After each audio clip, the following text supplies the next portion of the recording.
பாசம்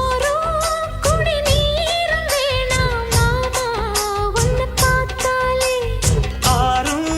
பசியாரும் தானாச மொழி கேட்டாலே ஒன்ன பிரிஞ்சிருக்க தன்னன் தனிச்சிருக்க அம்மம்மாடி அப்ப படிய மனசு ஒத்துக்காது